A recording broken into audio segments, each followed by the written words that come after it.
आज की इस क्लास में हम लोग देखने वाले हैं जूल के तापीय प्रभाव का नियम।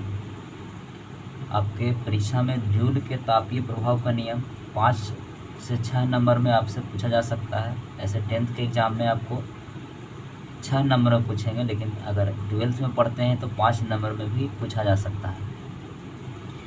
कहता है कि महान वैज्ञानिक यानी महान ब्रिटिश वैज्ञानिक जूल ने 1841 ईस्वी में सर्वप्रथम यह बताया कि जब किसी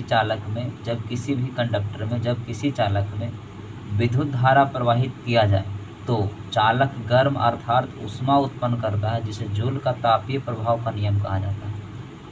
इसमें आपको सीधा सीधा लिखना है कि महान वैज्ञानिक ब्रिटिश के रहने वाले 1841 में किसी चालक में अगर धारा प्रवाहित किए तो चालक जो है गर्म अर्थात ऊष्मा उत्पन्न किया, जिसे जूल के तापीय प्रभाव का नियम कहते हैं, जो शब्दों में आपको लिखा हुआ है।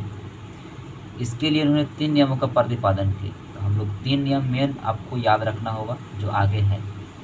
तो चलिए, इन्होंने इसके लिए 3 नियमों का प्रतिपादन किया था, जो है एक चालक बनाए हैं आपके सामने। यहाँ पर एक आवेश लिए की हुई, इसमें धारा जो है प्रवाहित हो रहा है, आर है, ये आई है, यानी ये प्रतिरोध हो गया, ये धारा हो गया, और ये हो गया समय, टी समय के लिए। फार्मूला होता है H बराबर आई स्क्वायर आर टी। इस सिद्ध भी करेंगे अगले क्लास में। ये आपका होता है, क्योंकि पहला इसी पर हम लोग आधारित थे। तीनों नियम 1, 2, 3, ये 3 नियम जो इसी पर आधारित थे, फार्मूला के आधार पर। तो हम लोग पहला नियम हम लोग समझेंगे। यदि किसी चालक में बहती हुई धारा आई हो, ये चालक है, धारा बह रहा है आई। यदि किसी चालक में बहती हुई धारा आई हो और धारा के बहने के कारण उत्पन्न प्रतिरोध आर हो, और धारा अगर बह रहा है तो उसमें समय भी लगेगा, और धारा को बहने में लगा समय टी हो। धारा को बहने के कारण उत्पन्न प्रतिरोध आर और धारा को बहने में लगा समय टी हो, तब इसमें वही बात लिखा हुआ है। तब पहला नियम क्या कहता है, सुनिए। पहला नियम जो आपका है,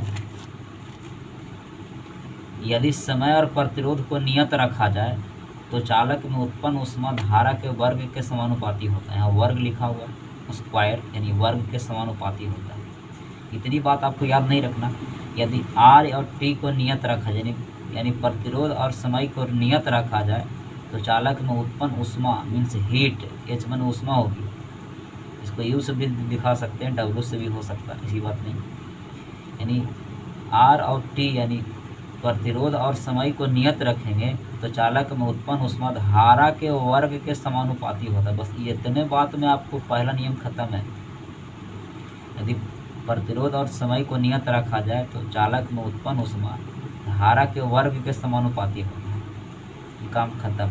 एक नियत रखेंगे, एक चल जाएगा। उसी प्रकार दूसरा नियम आपका जो है, यदि धारा और समय को नियत रखा जाए तो चालक में उत्पन्न ऊष्मा प्रतिरोध के समानुपाती हो। यदि धारा और समय को नियत रखा जाए, टी मीन्स समय, तो चालक में उत्पन्न ऊष्मा जो होगा प्रतिरोध के समानुपाती होगा। ये तीनों हम एक बार भी आपको समझाएंगे, पहले आप तीसरों एक बार देख लीजिए। तीसरा नियम है, यदि धारा और प्रतिरोध को नियत रखा जाए तो चालक में उत्पन्न ऊष्मा समय के समानुपाती होती है। यानी धारा और प्रतिरोध को नियत रखेंगे तो उत्पन्न ऊष्मा जो है समय के समानुपाती होता है। इसमें तीनों नियम आप फार्मूला के आधार पर लिख सकते हैं। फार्मूला होता है H बराबर आई स्क्वायर आर टी। ऐसा नहीं कि पहला नियम, दूसरा नियम, तीसरा नियम आगे पीछे लिखेंगे तो गलत होगा, कोई बात नहीं। आप कोई वाला पहला लिख सकते हैं। पहला, अगर हम कोई नियत मान लेते हैं, जैसे आई और आर नियत मान लीजिए, आई और आर, तो चालक में उत्पन्न ऊष्मा किसके समानुपाती हो जाएगा, समय के। यानी धारा और प्रतिरोध को नियत रखेंगे, अब चालक में उत्पन्न ऊष्मा किसके समानुपाती होगा, उत्पन्न ऊष्मा किसके समानुपाती हो जाएगा, समय के। उसी प्रकार दूसरा में अगर चल दे, 2 नियत रख दीजिए। अगर इसको रख लेते हैं, यानी प्रतिरोध और समय को नियत रख लेते हैं, तो चालक में उत्पन्न ऊष्मा किसके समानुपाती होगा, धारा के वर्ग के समानुपाती होगा। उसी प्रकार तीसरा अगर हम लोग चल दें, यदि हम मान लेते हैं कि धारा और प्रतिरोध को नियत रख ले, तो रखा ही क्या, धारा और प्रतिरोध। अब रख लेते हैं धारा और समय, यानी धारा और टी को नियत रख लेते हैं, तो चालक में उत्पन्न ऊष्मा किसके समानुपाती हो जाएगा, चालक में उत्पन्न ऊष्मा प्रतिरोध के समानुपाती हो जाएगा। 3 नियम बस चल देना है, फार्मूला है, कहानी खत्म, 3 नियम आपको समाप्त हो जाएगा।